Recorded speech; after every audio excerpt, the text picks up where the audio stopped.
an balma lamɛnnikɛlaw aw salamu alaikum aw tulo bɛ arajo Bamako 24 de kan na ka bɔ Mali kɔnɔ na minnu bɛ k'an lamɛn jamana fan o fan jamana kɔnɔ ni jamana kɔ kan k'aw bɛɛ lajɛlen fo ni k'aw koɲuman dɔn aw sɔgɔlen b'aw ka arajo Mali la Bamako 24 min bɛ yen n'a bɛ kunnafoni latɛmɛ aw bɛɛ lajɛlen tɔgɔ la diɲɛ ma don o don a balimakɛ n'aw denkɛ Abdulaye Kulibali fɛ k'a sɔrɔ ɲɛmaaba n'i y'a sɔrɔ o bɛ tali i ka jɛjɛ sari la ale bɛ ka baaraw bɛɛ lajɛlen jateminɛ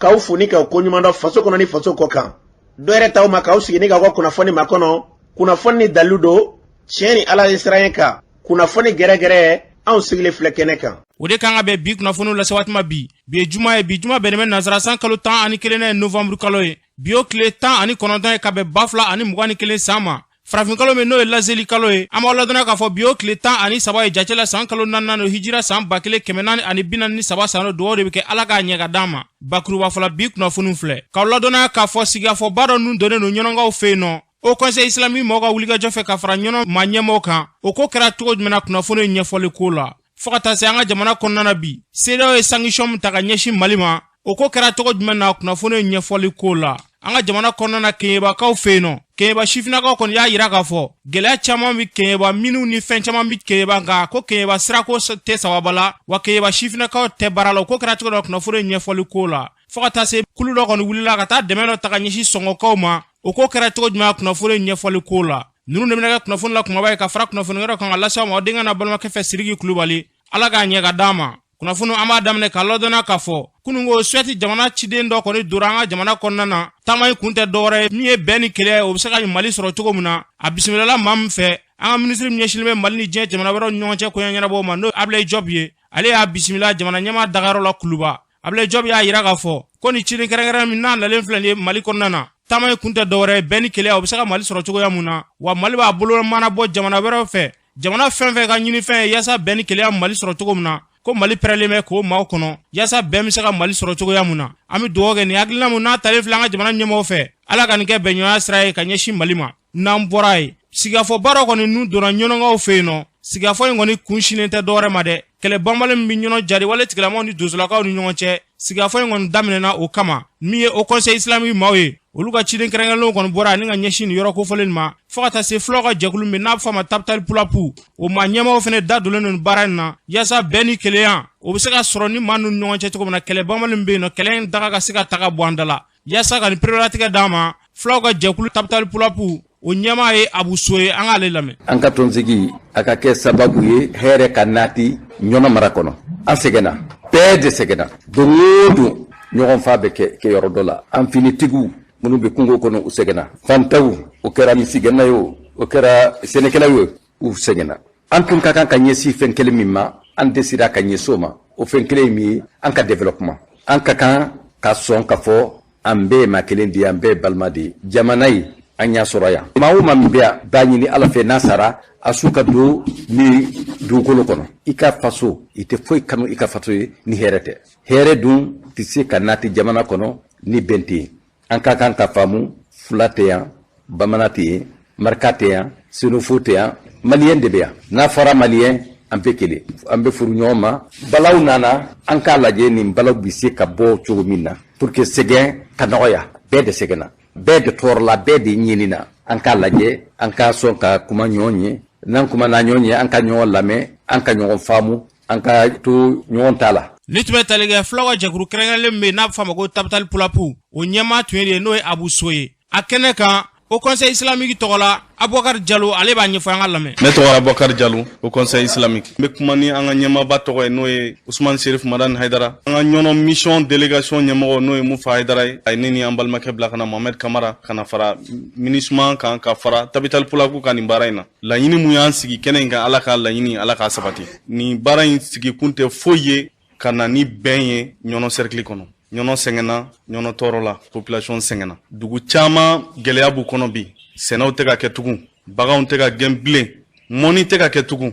maa ma ni hakili b'i la maa o maa n'i bɛ miiri nin kan ka bɛɛ lajɛlen dɛsɛ ka sunɔgɔ ni Tapital Pulapu y'an wele o y'an ma foli de sabu an balimaw olu de bɛ tɔɔrɔ la sigi in nafa ka bon fo k'a fɔ k'a ka bon tɔɔrɔ mun bɛ dugu in kɔnɔ an b'a ɲini ala fɛ ala k'a wuli ala ka na ni bɛn ye maaw ni ɲɔgɔn cɛ donsow ni marifatigiw ni ɲɔgɔn cɛ u ka ɲɔgɔn faamu kɛlɛ in ka ban an ka sɔrɔsiw walasa u ka fɛnɛ ka kisi an b'a ɲini ala fɛ ala ka nin sigi k'a sababu ye ni baara min n'a daminɛlen filɛ nin ye sigi in daminɛna ɲɔnɔ sous-préfet fɛ yen n'o ye jasanlakaw furumuso Fatu Daw ye ale yɛrɛ b'a hakilina di nin waleya in kan an ka lamɛn. Ne ye madame Jasana Fatu Daw ye ɲɔnɔ commandant filanan lajɛlen tɛ dɔwɛrɛ ye bɛn laɲini de don n bɛ ɲɔnɔ bɛɛ lajɛlen fo a commune 12 bɛ maire bi yan bi commandant bɛ bi yan bi k'a daminɛ Nampala Sogolo Pogo dugutigiw bi yan mɔgɔ caman bi yan bi an ka ɲamakalaw bi yan donso dɔw fana nana an bɛ kɛnɛ min kɔnɔ bɛn laɲinitora de don a sababu bɔra a buso yɛrɛ la tabitali plaku yaasa bɛn bɛ se ka na cogo min na bari ɲɔnɔ bɛ cogo min na sisan bɛɛ b'a kalama mankan min bɛ yen nɔ mɔgɔ caman ni tora la forow jenina mansinw jenina baganw taara fɛn min yɛrɛ bi an tɔɔrɔ kosɛbɛ kosɛbɛ o ye nin tiɲɛni ye bari kɛlɛ mana kɛ tan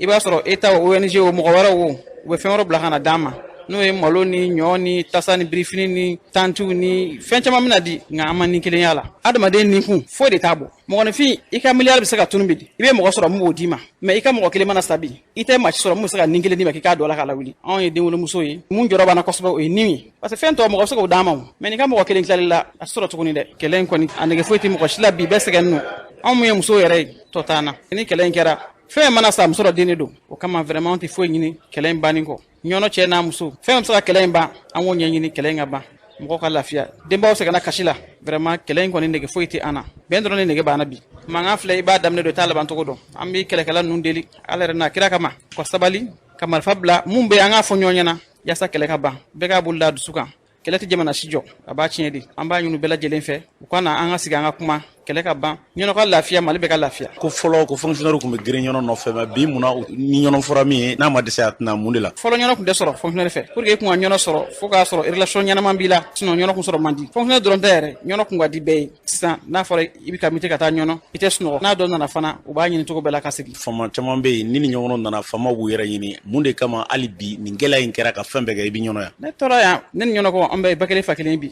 i baara la yɔrɔ min na don min na o de y'i ka so ye lafiya ka don yen nɔ o de y'i ka hɛrɛ ye donc an bɛ kuru kelen kɔnɔ bi ɲɔnɔ ka lafiya o de ka d'an bɛɛ lajɛlen ye vraiment kɛlɛ in man d'an ye fewu o ye muso bɛɛ kumakan de ye k'a ɲini mali bɛɛ lajɛlen fɛ k'a ɲini diɲɛ bɛɛ fɛ n'u bɛ se k'an dɛmɛ cogo min na anw ɲɔnɔkɔ dɛmɛ cogo min na yaasa ɲɔnɔ bɛ se ka bɔ nin gɛlɛya in kɔnɔ an sɛgɛnna an ye dɔ kɛ kasi la an ye dɔ kɛ hami na yarabi ala k'o dugawu minɛ ni kɛlɛ banbali min n'a filɛ nin an ka jamana da la kɛlɛ in ka se ka ban cogoya mun na a kun ye bɛn ni basigi ye o ka se ka jamana sɔrɔ ala k'aw sabati a kɛnɛ kan karamɔgɔ Abulayi Kulubali bɛ yen nɔ an y'a ɲini k'a sɔrɔ nɛgɛjuru sala an ma se k'a sɔrɔ nka kunnafoni nataw la an bɛna tɔ pereperelatigɛ d'anw ma n'an bɔra ye hali bi ɲɔnɔ marabolo kɔnɔna na kɛlɛ banbali min n'an b'o kuma na kunungo ɲɔnɔ dugu min bɛ yen n'a bɛ f'a ma ko Fabakɔrɔ jadewale tigilamɔgɔw kɔni nana ka na bi olu ka maloforo dɔw kan ka marifaciw kɔni daminɛ u ye malo caman kɔni jeni maa min yɛrɛ ka malo jenina o dɔ bɛ tali kɛ Sulemani Samake la an k'a lamɛn. Ne tɔgɔ Sulemani Samake ka bɔ ɲɔnɔ Fabakɔrɔ. An ye kunnafoni sɔrɔ ko kunungo ko jadewale tigilamɔgɔw nana gɛlɛya dɔ ta ka ɲɛsin aw ka sigida ma ka malo dɔw jeni a ko kɛra cogo di. O kɛra kuna siri jademɔgɔw nana don an ka dugu kan mɛ an ka donsow kɛra ɲɔgɔn na u ye cɛnni caman k'an ka donso kunna dɔw banana moto cɛ ani mansin wɔɔrɔ jeni ka taa ni moto dɔw ye o ko caman kɛ o kɛra kuna siri kunun fana de tila ka segin a kan surafana tilala k'a daminɛ hali nin yɛrɛ n'aw baara ne yɛrɛ min kuma se u ye ne ka taari saba jeni a ɲan tora tuguni u bɛ kɛ k'u ka fili taa dugu na cogo u bɛ ka fili taa ten vraiment an kamana ganna. maa min ka nin malo jeni yɛrɛ a kun ye fɛn jumɛn ye. maa minnu ka malo jeni kun tɛ foyi ye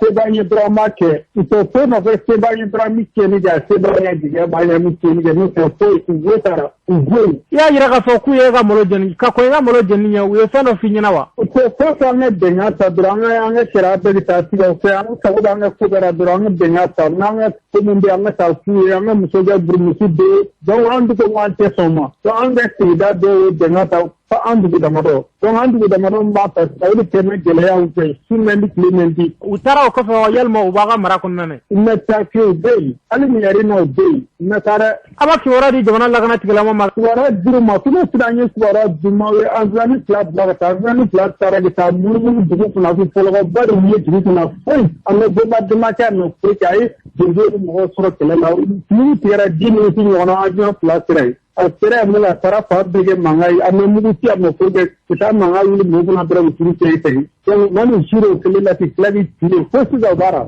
ama wala bla jamana ni mo ba kala mo ko so bla jamana na ta no ta vraiment jamana se na supra se ne kala vraiment se na to si ta na ble nya ke ta mi ta se ne ke ti la ga yi mo buna to malo ka ko tasma bla ya malo be jini ga machine jini ga bagam bla jini ke ta ni yere sura la bi fa vraiment ko jamana ke la no ma jabin vraiment to era sare di somnia stani pola fututa eresti futu tasmani tasmambo drali tira di somnia fututa bo deno maji la hambalo ko majini malo moto fikare mo mo ka da jini o mo wani ke tafu o chemna ki jam malo kila jini mo malo jini na dona ko jini ki jam no ko jini ki kala ni fa doro ko tula tan jeri la doro dina mo marfa ni marfa semani ni wa ta fu bu ama to ko no ni sira ra dro wa ti ka ka parra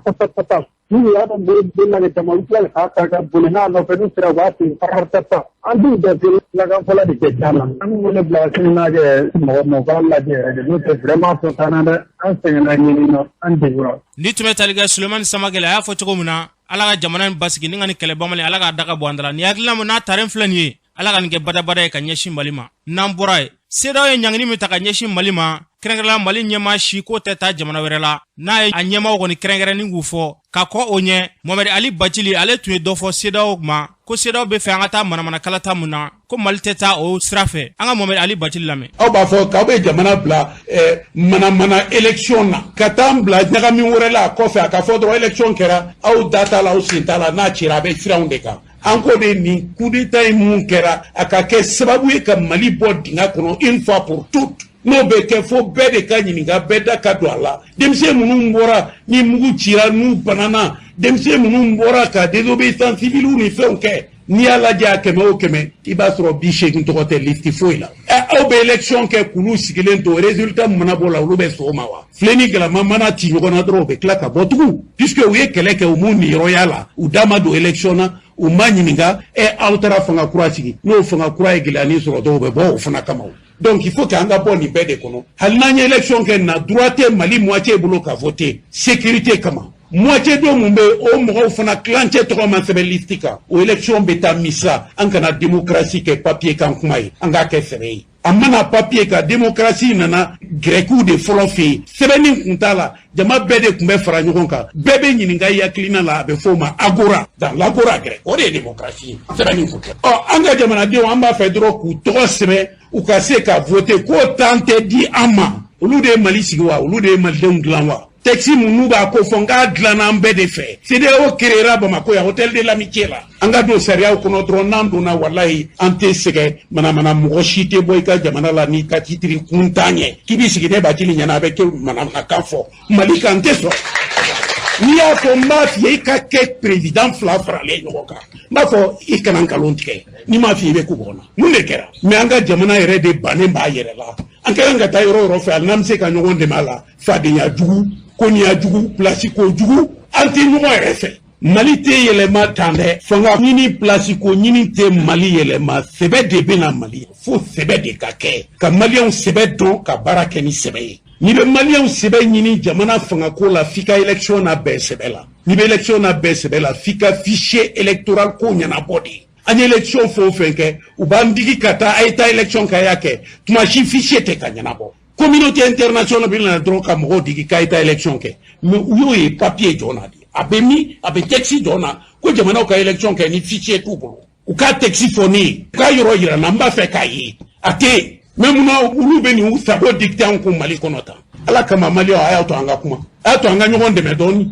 na nyogonde me ante malo ka shey rodola nitme tarike Mohamed Ali Bachila ya fo cogo muna anga nyongo deme yasa jamana abe dinga mo ka sika bo dinga kono ali bi seda ku ngago kuma na malle no bo wagil na di anga malde ndo lame seda malle mun sanctionné ma foseke u kaga nga ambende sanctionné seda era ba do nga fuute ga barake o wala ba sanctionné pourquoi pour quelle raison ate foi la sans ma hera ko ni te foi ba nga nyatra ni me dusure do kono ka nyatra to sabati ke ta fe ko ni nga ke leçon ni malde be ga nyom ne ka kanglem fo ko ka do daklen fe don ro be mali nyatra sinsin wani ka mali basi ni te gele ay anka parce que ni amba jatimne CEDEAO i ye jɔn de ye CEDEAO ye nanzaraw ka jɔn de ye anw tɛ to jɔnya juru kɔrɔ maliyɛn an bɛ hɔrɔnya de an y'a faamu k'a fɔ ko tubabu ko nin u bɛ kɛlɛ min na an fɛ yan u bɛ ka CEDEAO de bila ka na o baara kɛ pour que ka se ka anw la décourager nin tɛ se ka foyi bɔ an ka élan na donc an bɛ taa ɲɛ de fɔ a dan. N'i ye ko in ta ka jateminɛ a bɛɛ ye élection ko in ye donc olu dun b'a dɔn tiɲɛ yɛrɛ la ko élection tɛ se ka organiser ka bɛn n'u ye wagati min fɔ ye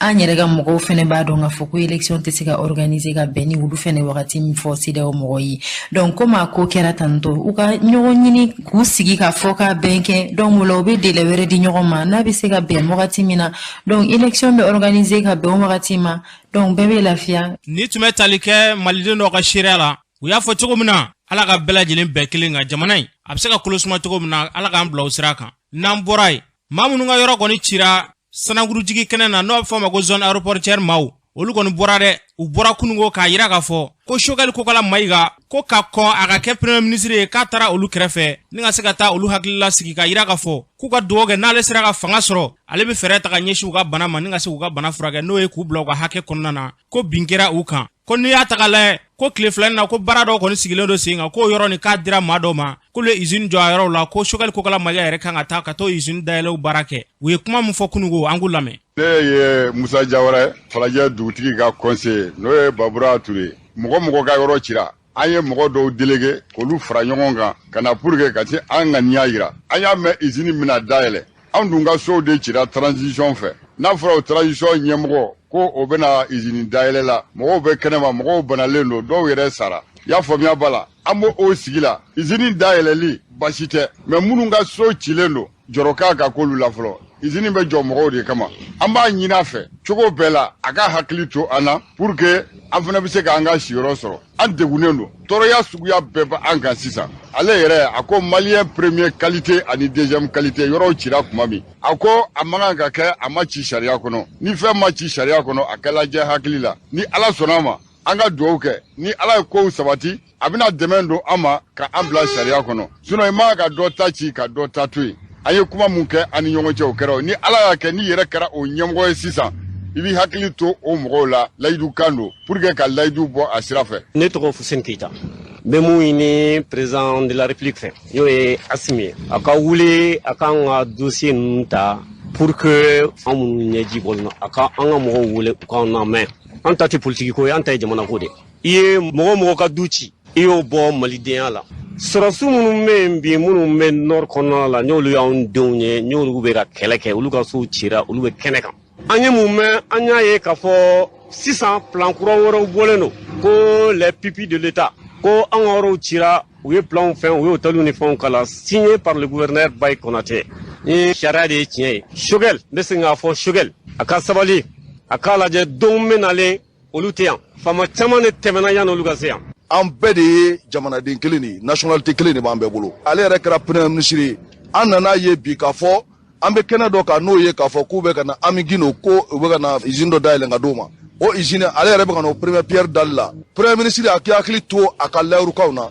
a ka hakili to a la k'a fɔ fantan dɔw de tɔɲɔnen bɛ yen fantan ɲɛji dun bɔlen ni mɔgɔ bɛ yen n'i ma siran tɔɲɔ ɲɛ i ma siran foyi ɲɛ parce que n'i y'a ye fanga dɔ in binna a binna tɔɲɔ de kama tɔɲɔ de y'a to a binna a ma dogo mɔgɔ si la jamana in kɔnɔ an tɛ ala deli o la tugun an b'a ɲini a fɛ premier ministre Choguel a ka kɔfilɛ an na a k'a dɔn k'a fɔ adamaden dɔw tɔɲɔlen b'a bolo n'i y'a ye bi k'a fɔ jusqu'à présent dugu tan ni kelen u ma bɔ ka mankan kɛ ala ni Ayidara ani Sufi Bilal olu ka intervention sababu de don o kɔnɔna na an b'a ɲini u fɛ adamaden dusukun tɛ se ka kuru i ko b'a fɔ ko senkuru trop c'est trop u k'a lajɛ mɔgɔw muɲuna u sabalila u ye samiya kɛ lanɔgɔ la sisan nɛnɛ bɛ nalen o nɛnɛ yanni nɛnɛ ka fɛ an b'a ɲini Choguel fɛ u ka ko la teliya joona u ka se ka mɔgɔw bila u ka hakɛ kɔnɔ n'o tɛ n'u ma mɔgɔw bila u ka hakɛ kɔnɔ joona anw bɛna bɔ parce que anw y'an sigi de an tɛ fɛ ka mankan wuli jamana kɔnɔ mais n'a ma ɲɛ k'a fɔ ale yɛrɛ ko min tɛ kɛ ko n'o ye première qualité ko ni deuxième qualité ko n'ale yɛrɛ bɛ k'o kɛ ale yɛrɛ bɛ ka première qualité ni deuxième qualité créer n'ale yɛrɛ y'o créer an fana bɛ bɔ sariya kɔnɔna na an bɛ taa an ka hakɛ ɲini. Ni tun bɛ tali kɛ zone aéroportière maaw la maa minnu ka yɔrɔ cira olu kɔni y'a jira k'a fɔ k'u bɛna bɔ dɛ an bɛ dugawu de kɛ yarabi ala k'u bɛɛ kelen kan ala kana se bɔli ma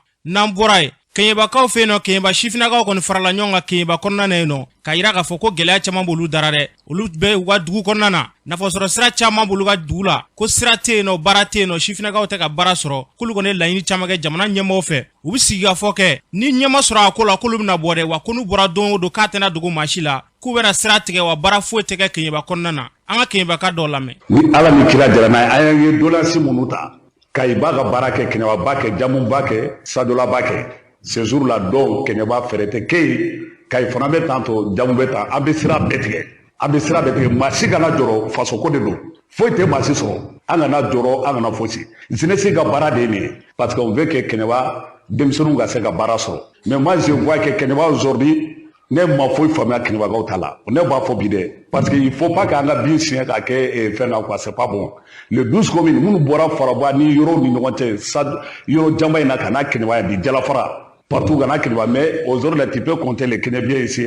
a denmisɛnninw bɛ min où ils sont u bɛ yɔrɔ jumɛn k'a sɔrɔ n'a kɛra sa kɛlɛ b'a ka k'olu de kama pour que u ka se ka baara sɔrɔ mais ni baara ni sira lajɛ dɔrɔn c'est fini ni baara ni sira lajɛ dɔrɔn fu y'i ta donc anw de ta bɛ k'a la bonɛ minnu bɛ yan sont là pour leur intérêt bon donc an bɛ ka baara kɛ intérêt ko t'a la an bɛ ka baara kɛ faso de an bɛ ka baara kɛ kɛnɛba de kɛnɛba n'a 12 communes sira ko banna bɛ e ka falen a lajɛ bi même pour que ka ba tigɛ ka t'u ka yɔrɔ la c'est un problème faraba bɛ tan tɔ commune bɛɛ bɛ tan donc ce jour là maa si kana jɔrɔ an bɛ sira tigɛ foyi tɛ b'a la an tɛ bɛrɛ ta an tɛ mɔgɔ fa nana an tɛ mɔgɔ ba nana an tɛ mɔgɔ ka parti an tɛ mɔgɔ ka mobili tiɲɛ mais an se mun ye ka sira tigɛ on va le faire on va le faire n'an ka condition ma ɲɛnabɔ dɔrɔn d'ici ce jour là an bɛ sira tigɛ ka i b'a tigɛ cogo min na kɛlɛba b'a tigɛ tan k'i bila kaso la i da yɔrɔ i tɛ se ka fosi sɔrɔ k'o kɔfɛ tu peux rien faire. ne ye madame Dayako Salimata Kulibali ne ye fɛn ta lasigili dɔ ye kɛlɛba sansan to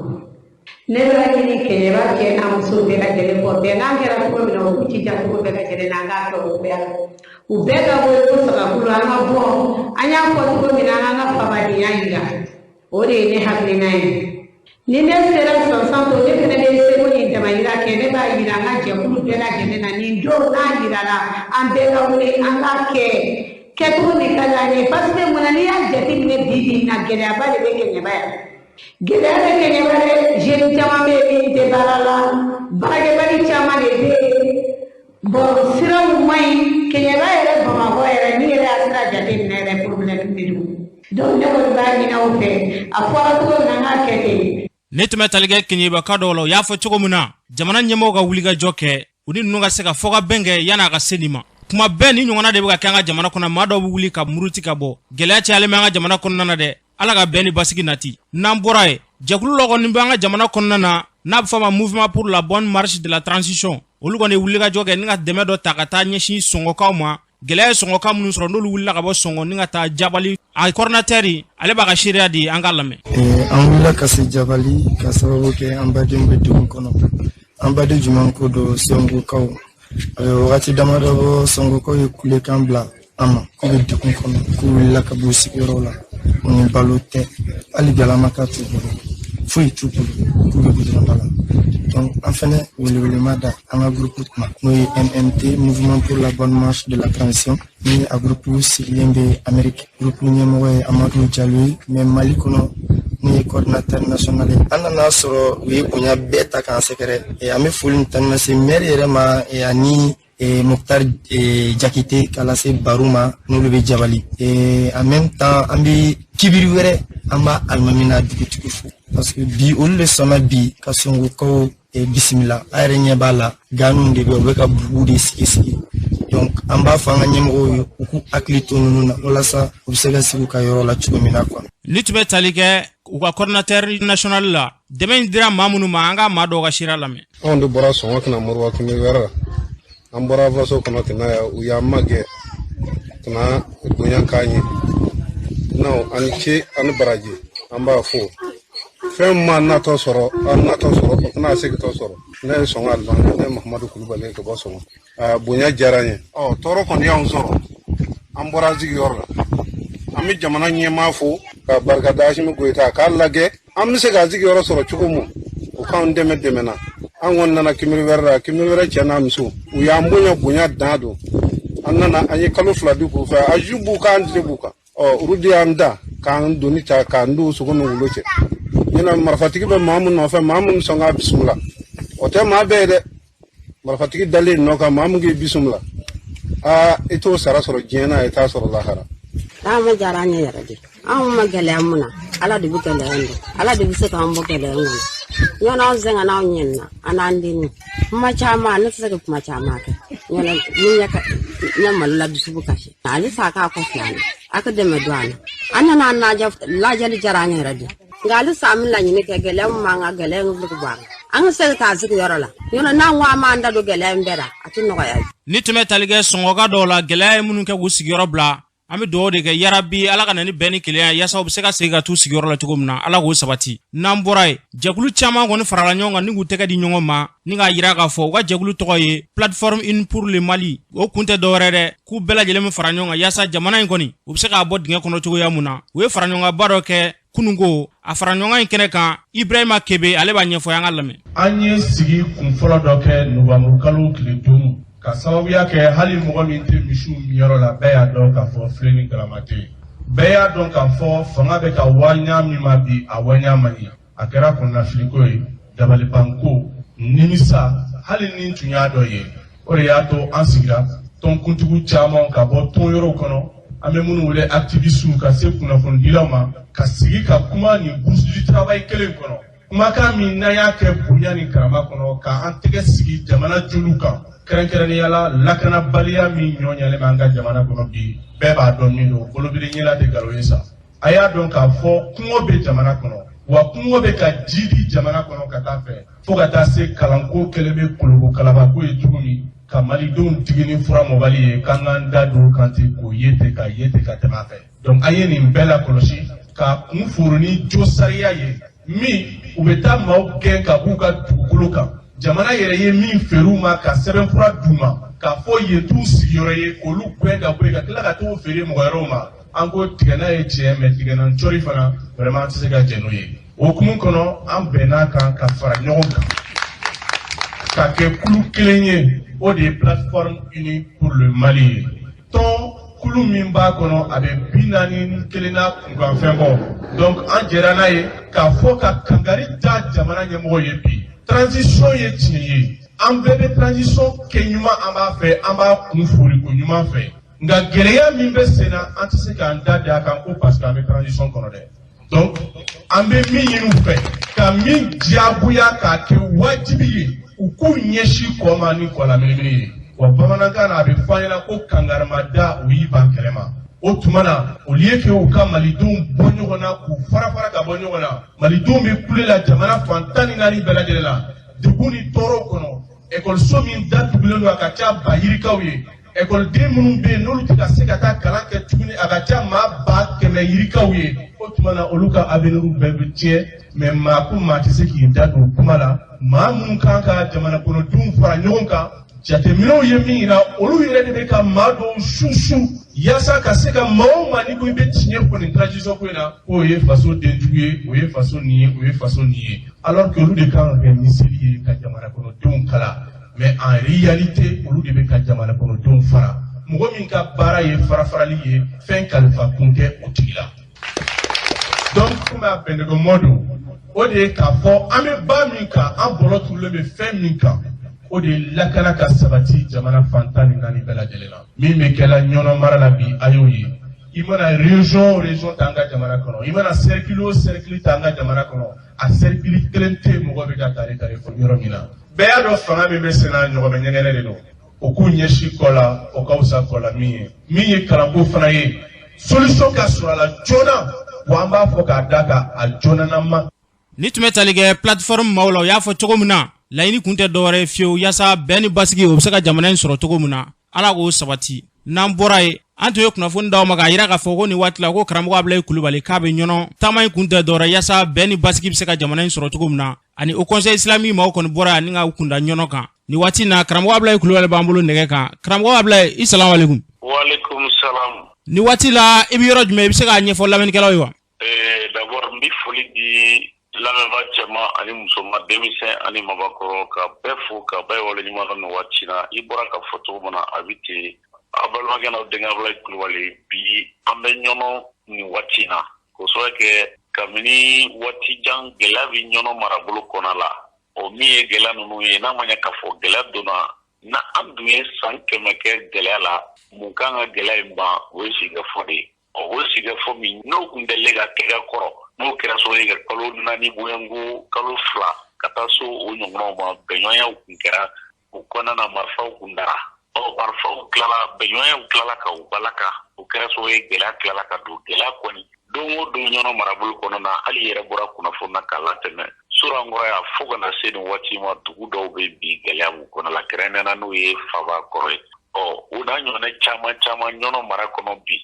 min ye o ye munna o gɛlɛya ninnu bɛ se ka kɛ cogo di ka se ka fura ɲini u la o de kama faraɲɔgɔn dɔ kɛra y'a fɔ cogo min na fɔlɔ ta kun ye o ko Conseil islamique du Mali ka laɲini ye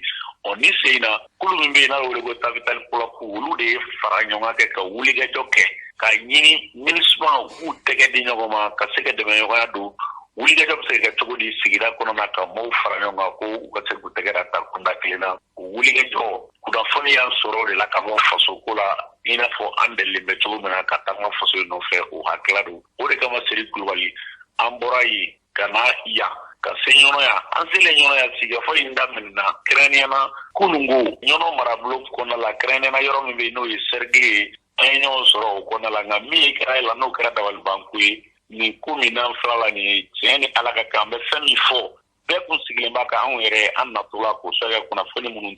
dira an ma ani an selen kɛnɛ kan an y'a sɔrɔ dɔw bɛ yen n'o ye majɛ ye cogo di min ye an ka Capital Polaku de ye nin labɛn kɛrɛnkɛrɛnnena ni MINUSMA ka tɛgɛ di ɲɔgɔn ma kɔnɔna na nka u tun y'a labɛn cogo di k'a fɔ bɛɛ ka jɛ an ka siya ko ye walima sigida kɔnɔ gɛlɛya minnu bɛ ka se k'olu furakɛ k'o de ye fɛn kunba ye n'o kɛra hakilila kɔnɔna na an nanen n'an sera Cercle kɔnɔna la kununko baara in daminɛna nka min kɛra la n'o kɛra majɛlen ye donsow olu ma ye kɛnɛ kan olu sigiyɔrɔ kɔni kun langoloyara o kɛra waati min na an ye ɲininkaliw ta o y'a sɔrɔ kɛnɛ in dayɛlɛ la ɲɔnɔbaw ka commandant di yɛrɛ bɔra k'a latɛmɛ n'o ye musolaka ye bi ale bɔra ka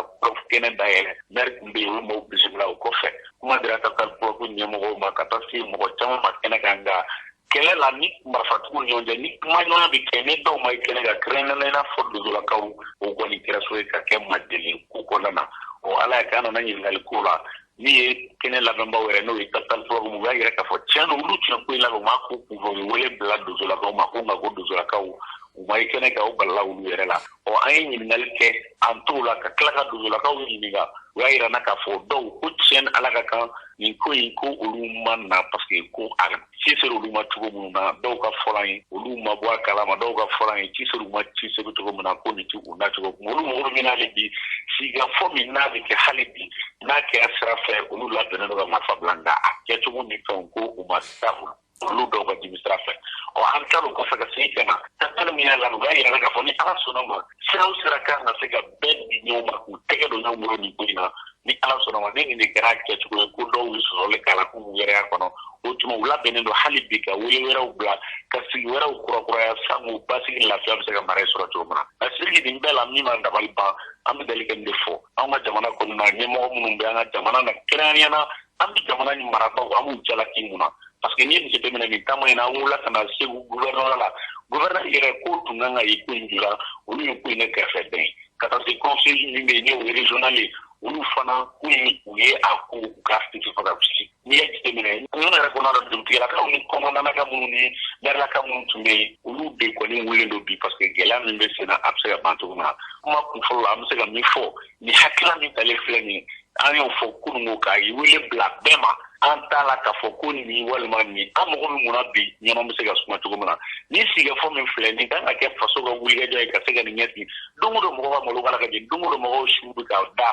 wa n'a fɔra k'a fɔ ko jamana de ko ale ti ka se ka négociation kɛ o sɔrɔ kɛ faransi ka wulikajɔ min kɛra k'a fɔ ko o fɔ den bali ni fasodenw bɛ na min kan k'u b'o bali olu ti ka se ka wuli k'u jɔ fasodenw ti ka se ka lafiya don o don négociation kuma bɛ se ka aw ti ka a ɲɛsin fara ma o ye dabalibanko ye o de kama ɲɔgɔnna lamini kɔnɔ bi an b'an profiter ka bɛɛ wele Ala kama an tɛ k'a fɔ ko nin walima nin tɛ wulikajɔ ka se ka kɛ anw ka marifa ci bɛ se ka jɔ cogo min na anw ka sigidaw kɔnɔ k'anw to anw tun bɛ lafiya mɛn k'u kɛ n'o tɛ n'i ye ɲininkali kɛ anw ka jamana kɔnɔ na ɲɛmɔgɔ minnu bɛ bi walima an ka jamana kɔnɔ marabaw i ti u ye k'a fɔ k'u jɔra u jɔyɔrɔ la nin ko in kɔnɔ la n'o tɛ an filɛ kɛnɛ min kan an b'an ka so kɛnɛ kan n'i ti négociation kɛ i bɛ wuli ka jɔ de min b'a yira fasodenw na k'e tɛ se ka négociation kɛ parce que i bɛ ka se ka wulikajɔ min kɛ n'o ye ka fasodenw lafiya i b'o sira minɛ don o don anw bɛ gɛlɛya b'an sɔrɔ soit gɛlɛya ye anw yɛrɛ sɔrɔ i ye ɲininkali minnu kɛ n'a tɛmɛna kunnafoni na anw yɛrɛ de ye information passé yan fɔlɔ ka fɛn bɛɛ kɛ ka dɛsɛ u ma magɛ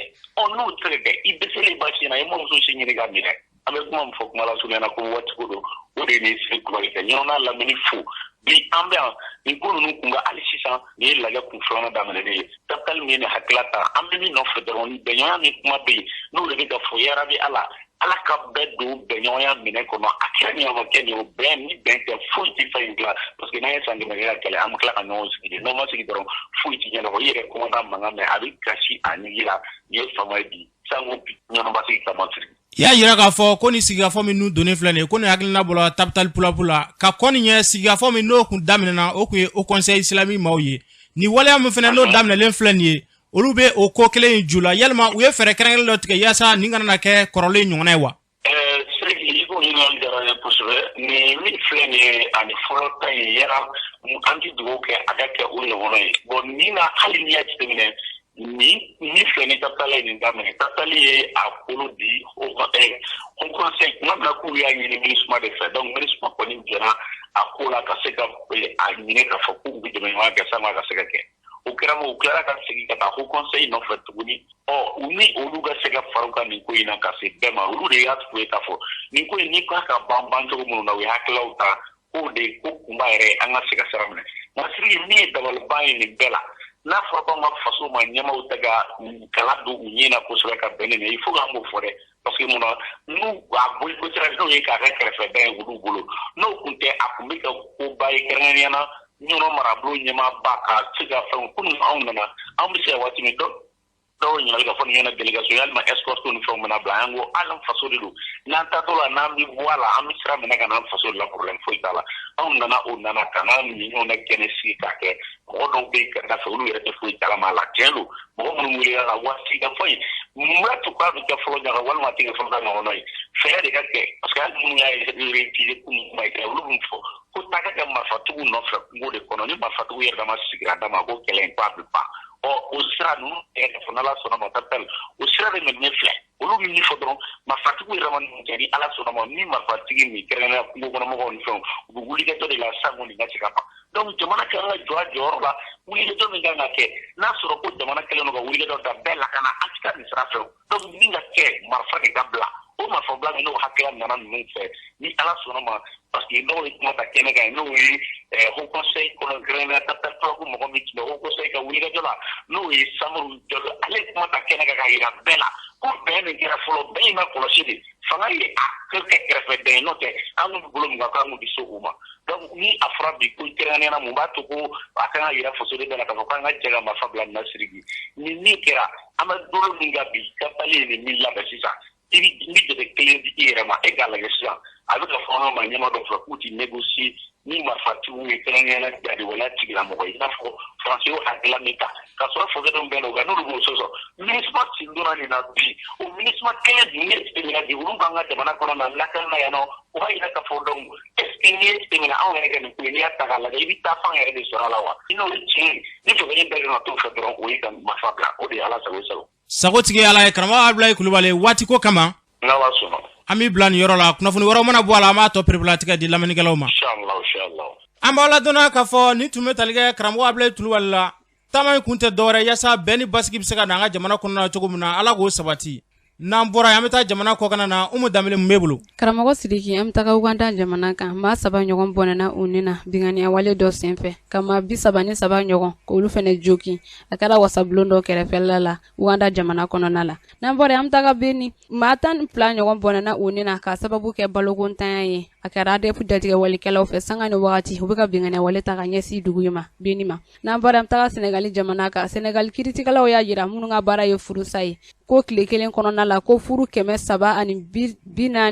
ɲɔgɔn de bɛ sa ko ne jamana ɲɛmaaw ma fɛɛrɛ sigi furusa la a k'a dama tɛmɛnen don wagati in na n'an bɔra an bɛ taa Afganistan talibanw ye wele bila États-Unis jamana ma k'u ka dɛmɛ ɲɔgɔnya ta k'u ka sɔrɔ siraw bɛɛ lajɛlen